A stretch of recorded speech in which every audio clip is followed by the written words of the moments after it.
Hello and welcome. This is Tanya Brown, your spiritual business coach. And today I want to take a step back and share with you how I discovered I had a gift. Now, so many of you reached out to me and asked me, what is it like? How did you know? And here's the thing, I never actually did know. Growing up, I knew things I shouldn't possibly have known. I had and continue to have dreams that come true. I just thought that the voices in my head was a normal thing. Truly. I honestly thought that I had an overactive imagination, especially because my parents would say that I had an overactive imagination. And I just assumed that I created these imaginary friends in my head. The thing was, it wasn't until I got a little older that I realized, well, not everybody has voices in their heads. That's not normal. But also, when I thought of the tone, it was never of a friendly tone. And I don't mean that in terms of they were menacing or anything of that nature. I meant in terms of the voices were more like a parent or an aunt or an uncle telling me what to do. Don't cross the street. Stop there. Look behind you. Things of that nature. It was always just a guide. And the thing was, my friends and family normalized the behavior. So if the phone rang and I said, that's Aunt Susie again, it's like, how does she get it right all the time?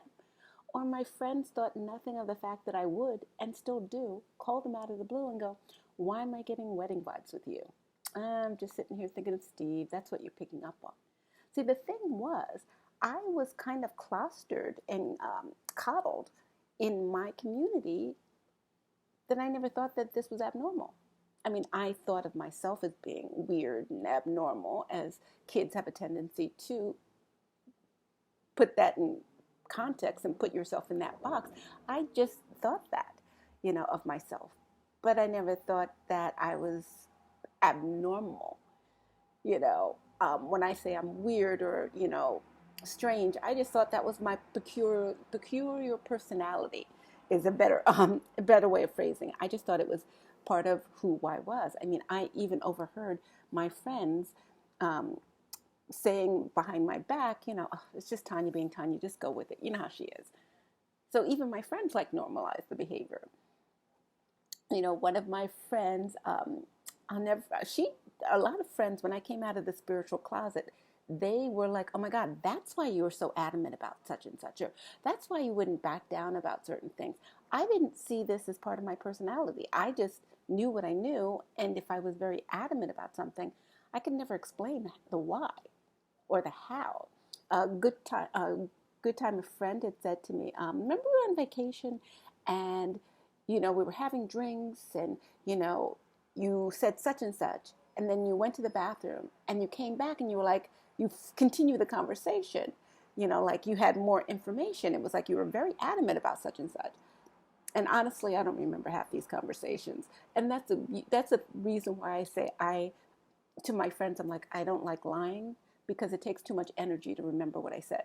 So I have a tendency just to speak the truth because it puts less onus on me to remember kind of lies.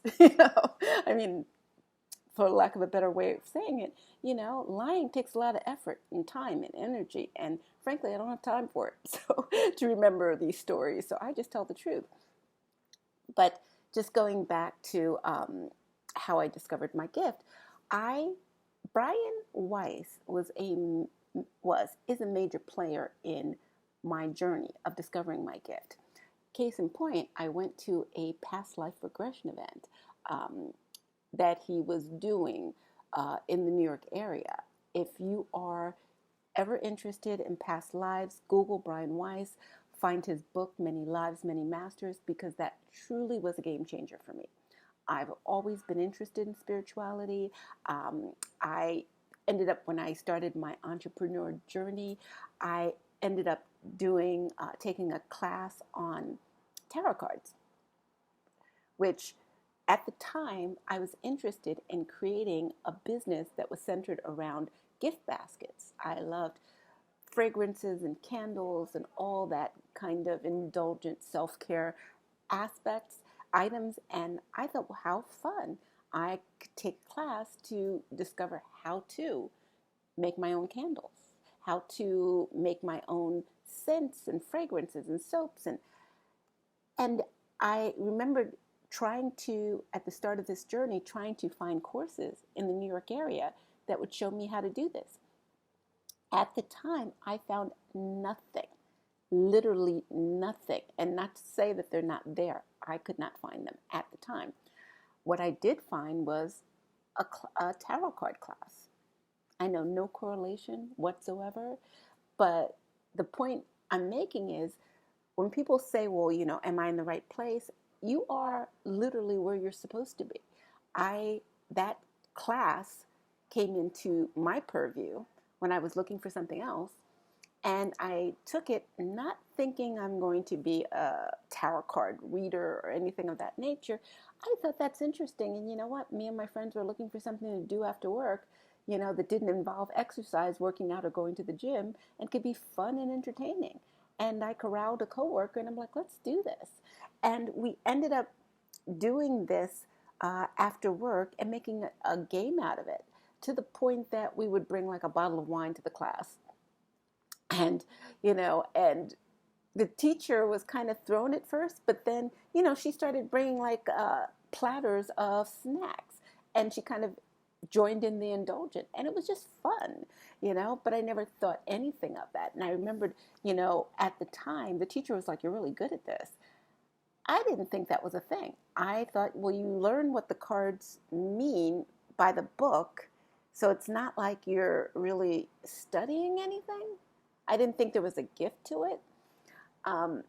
But I later realized that people who are actually good at doing cards, tarot card reading, usually have a gift, but they don't realize it because the cards are like a prop that allows them to feel comfortable giving the information, as opposed to when you're not doing a card reading and you're literally just coming with yourself and your gifts, and it's like, okay, what am I getting? So going back to Brian Weiss, when he came to the New York area, I had no intention of having a past life regression. As a matter of fact, at the time, I could not meditate to save my life. So I thought going into this, you know what, he's a New York Times bestselling author. He's a great orator because I've seen him on various shows. And I thought, if nothing else, I'm going to have an interesting day at this workshop, because it was a full day workshop. And I thought, you know what, that's what I'm going to get out of this. I will hear his stories.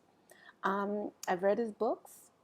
It'll be a really enjoyable day. And I remembered on that day, the weather was not that great. And I thought, if nothing else, this is a great way to spend the day. So that was my intention. And I remembered during the workshop, he was very honest about, the expectations. He said so many people come, they drag their girlfriends, their wives, their husbands, whatever. They drag people, and the people that they drag will have a regression. But the person who's hell bent on having one, nothing. So I had no expectations. I mean, as a matter of fact, when he said this from the stage, I just thought, let me get comfortable. Let me get comfortable in this chair because, it's just nothing's going to happen for me, was what I was putting out there, or at least what I felt. But imagine my surprise when he went into regressions. It was like watching movie previews in my head, one right after the other. Full color commentary and information. I mean, truly. I can go into more detail about the past life regressions, and actually I will, depending upon the comments. If you are interested, I'll be more than happy to do a video about that, because that in itself was amazing. But again, it was full color commentary, communication. Imagine watching a movie preview in your head, because that's literally what it played out with me. Watching a movie preview in your head, but being able to communicate with the characters in this movie. Like, I was communicating with these spirits, and they're showing me their life, and they're telling me, basically like giving me the highlight reel. That was the thing that I found very interesting.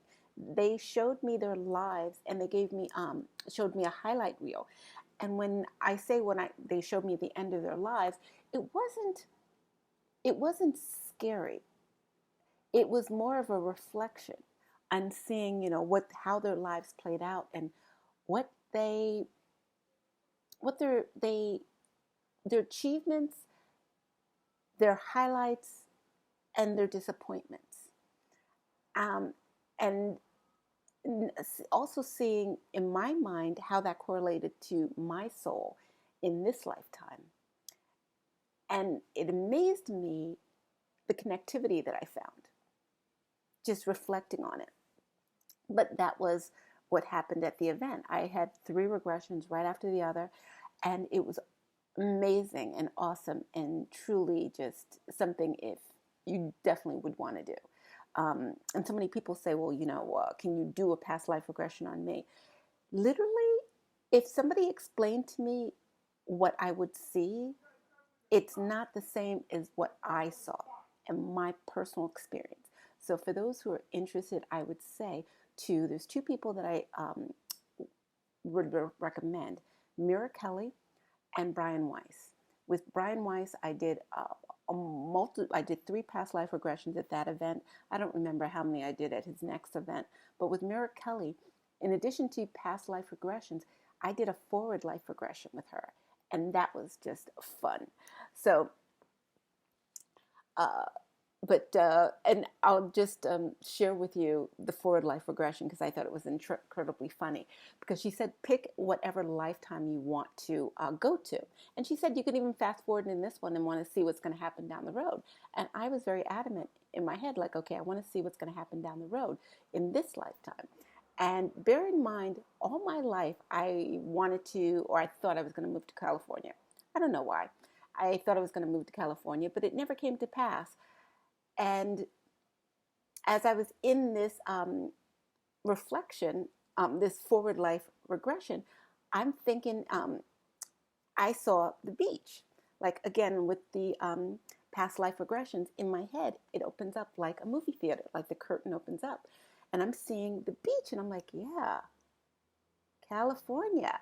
And literally, as I'm seeing the beach, it was like car brakes screeching in my head. And then I'm seeing the New York skyline just superimposed over the beach. And then literally the song New York, Concrete Jungle. And I was like, oh, crap. My guides have a wicked sense of humor. So yeah, not going to New York, not going to California, not moving to California. Visiting possibly, but not moving.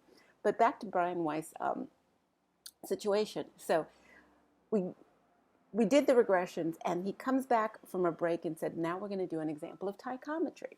Now, bear in mind, at this time, I had no idea what psychometry was about. So it's the idea of doing a reading based on the energy of an object. Everything we do or have holds our energy, our items, our clothing, jewelry, everything we have on our person holds our energy. So the idea was to take something of yours and give it to someone you did not come with, and exchange readings. The idea being that a stranger, you're not projecting upon this person any information. And he was very adamant about that. Pick somebody you didn't come with, so you're not projecting anything. And the minute he said that, this woman popped up in front of me and she's like, hey, do you want to do it? I'm like, sure, why not? I'm still riding high from the regressions. I'm not anticipating anything, literally. And also, the thing is, I'm a bit of a skeptic, and I think it's healthy to have a certain level of skepticism. But the minute the necklace that this woman gave me touched my palm, I heard her mother like whisper in my ear.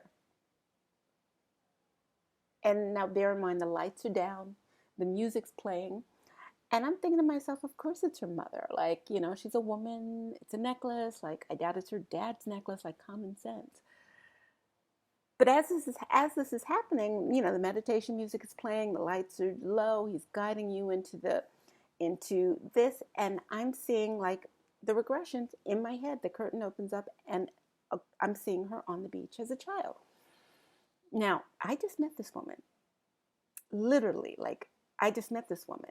How the heck do I know what she looks like as a child? But I inherently knew this image that I was seeing was her walking along the beach as a child. And I'm kind of confused on how do I know this? But as I'm sitting there with my confusion face, a dog joins her to walk along the beach. And I'm like, okay, I'm totally projecting this. I gotta be, because I love dogs. Not that dog, because it was a Labrador Retriever. I had that dog growing up. The dog walks the child, not the other way around. And as I'm saying this, the dog comes up to my face, licks it, and says, I'm real. Okay, I'm like, ruh-roh?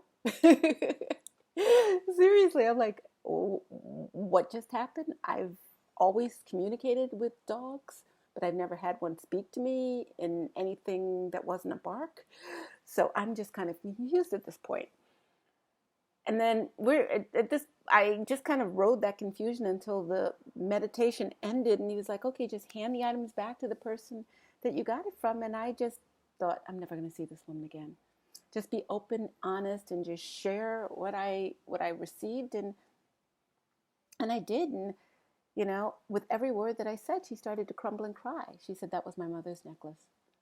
She passed away 5 years ago of cancer. That was the dog's name was such and such, and that was the beach that we went to every year because we had a beach house there. And at this point, the veil was lifted.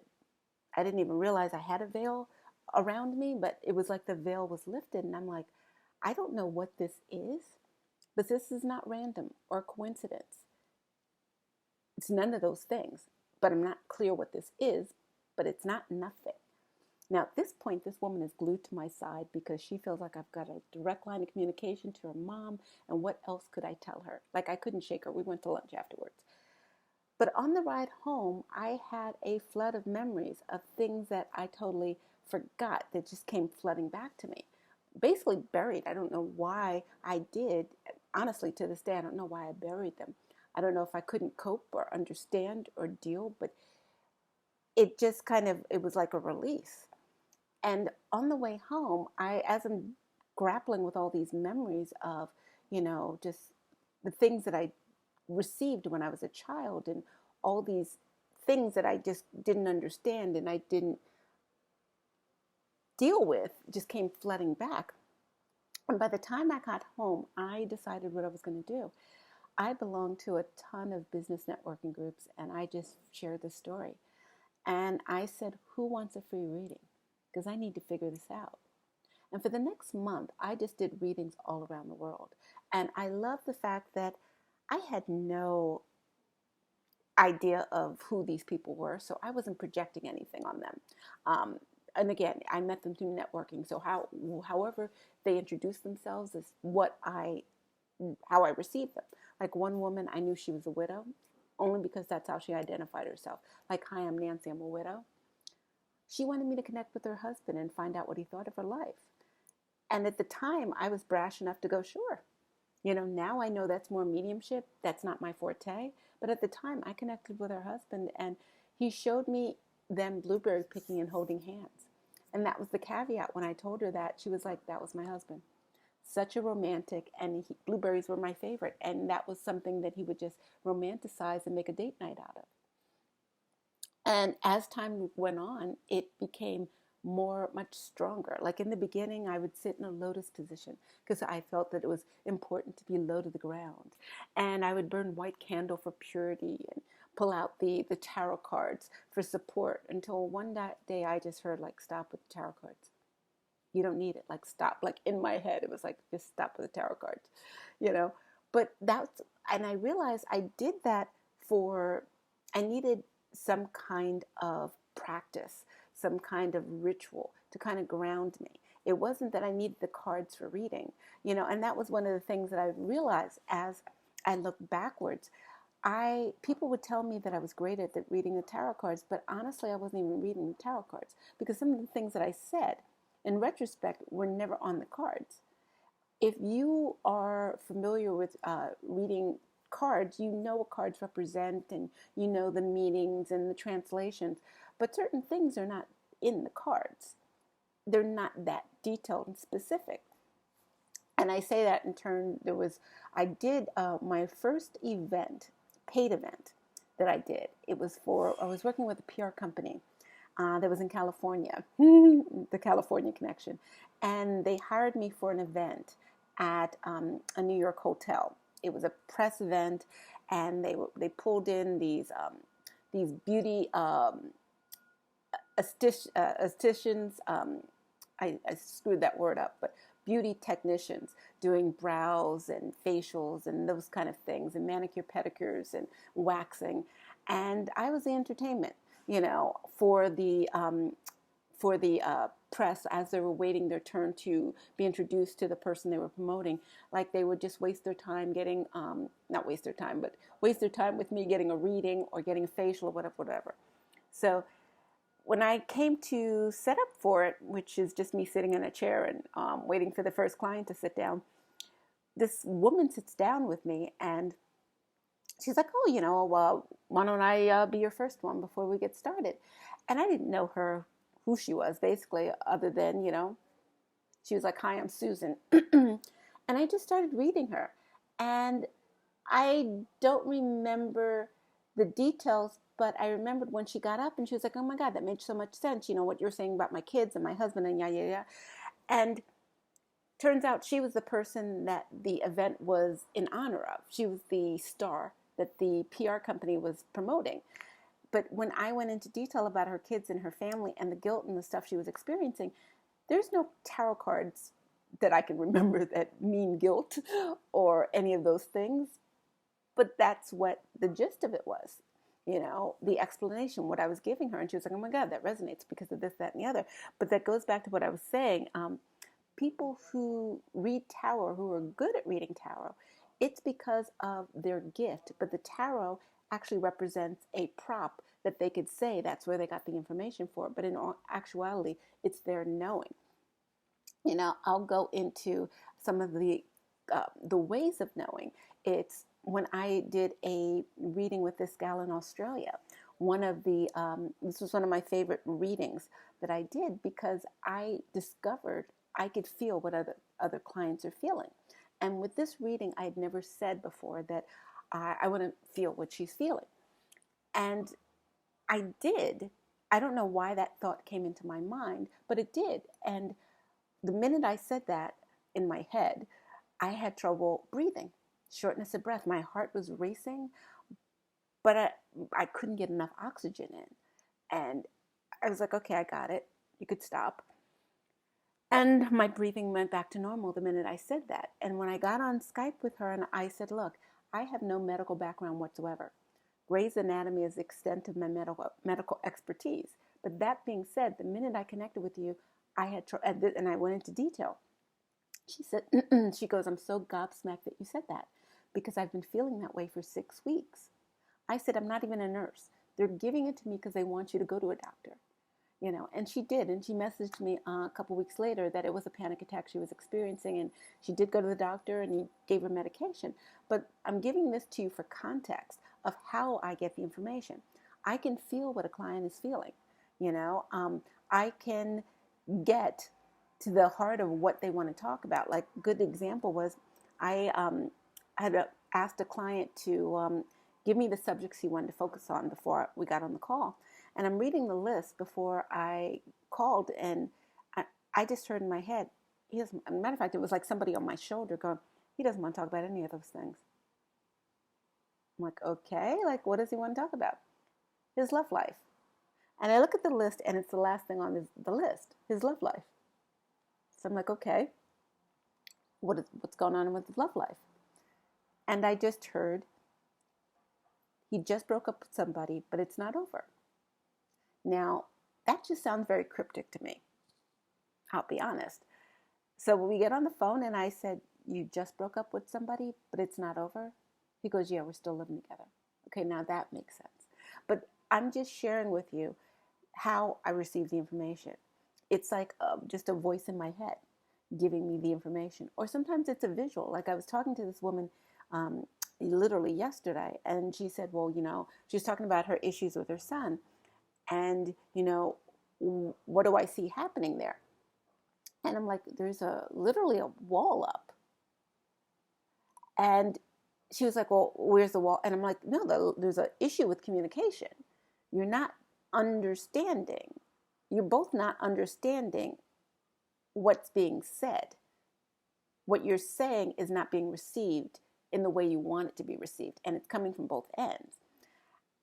And it was interesting because she didn't like what I had to say to her, but it was, in retrospect, it was like, But at the same time, you're doing that with me.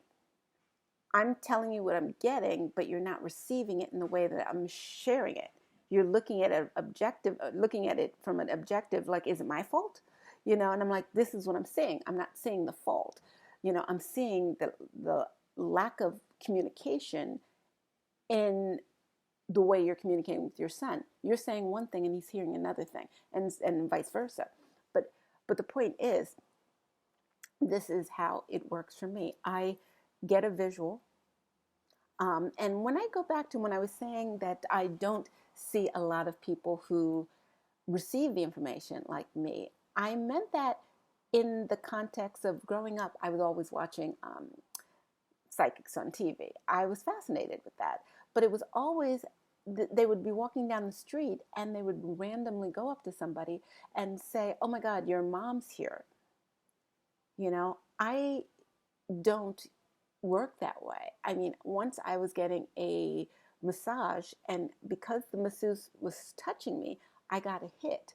And when I say a hit, a visual of a little cherub, like a blonde, curly haired boy.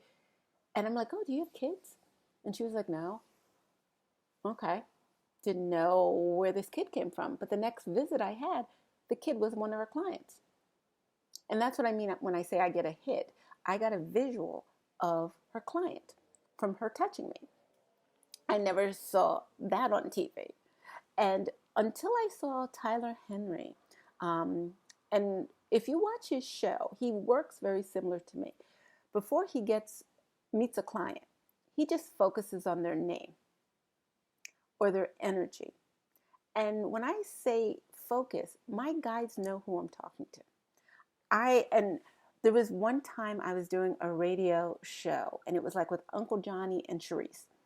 And I kept focusing on Uncle Johnny, but Sharice's name kept popping into my head. And I'm like, no, Uncle Johnny. But then Sharice's name kept popping up. I'm like, Uncle Johnny. So this just went on for a while. And because it was a radio show and it was live, I wanted to over-prepare. And for me, over-preparing would be meditating and focusing on their energy to try to get as many notes as I can. And that's what I was doing. I was focusing on his name, even though Sharice's name kept popping in, and writing out everything that I was getting. So this was supposed to be a 15-minute segment. It went on for 45 minutes. And the producer was like, oh, he's really enjoying talking to you. Do you mind, can you stay on? I'm like, sure. And again, I was very nervous, but whatever. So as we're talking, he was very polite, and he was like, yeah, no, none of that resonates, but we're going to come back with Tanya Brown, blah, blah, blah. And he came back from commercial, and he goes, have you ever done a reading for somebody, but the reading doesn't resonate with the person you're speaking to, but it resonates with the person next to them? And I said, yeah, because I was focusing on your name, and Sharice's name kept popping up in my head. He goes, exactly, because all this is resonating with Sharice, and she's nodding her head, freaked out because all the stuff you're saying. So my point is, when I say my guides know who I'm talking to, that's what I mean. I was focusing on him, but they were giving me information on Sharice. And I kept saying his name, but he kept giving me information on Sharice. But until I spoke to the person that I thought I was doing the reading for, did he confirm that, no, it's not me, it's Sharice right here. So I say my guides, they know what they're doing. But that being said, it wasn't until I opened up and trusted that they're going to give me the information, and taking away the props, taking away the cards, and again, the cards help people feel comfortable with what they're getting because it's a tool. But when you are actually psychic or clairvoyant or have a gift, you don't need them. And that's why I say a lot of psychics start that way, and the best way to continue is to I love to say the line "flying blind." It was from a Christmas cartoon on ABC. I forgot the name of it, but it was these little helpers in Santa land, and you got Rudolph, flying in a blizzard, and he's like, "I'm flying blind, man. I'm flying blind." And that's the term I use when I have clients that I know nothing about. Those are the best clients to have, because I love flying blind because I don't know what I'm going to get. It is always a joyride to see, and a psychic friend of mine said the same thing. She's like, "Wee, you never know what's going to happen," but you don't. You never know what's going to happen. Every reading is not amazing, because everybody's life is different. What's going to happen in their life, I can give you like raindrops and unicorns and tell you all these amazing things, and then for the next reading, it could just be just good, nothing to see here, nothing amazing, it's just, it changes over time.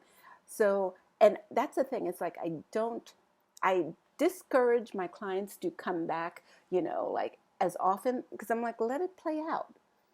I do work with one-on-one clients, which is great. I work with a lot of executives that will come to me for, and when I say high level, I mean they're asking me on a high level business situation, what direction to go in. And I don't give advice. I tell you what I see.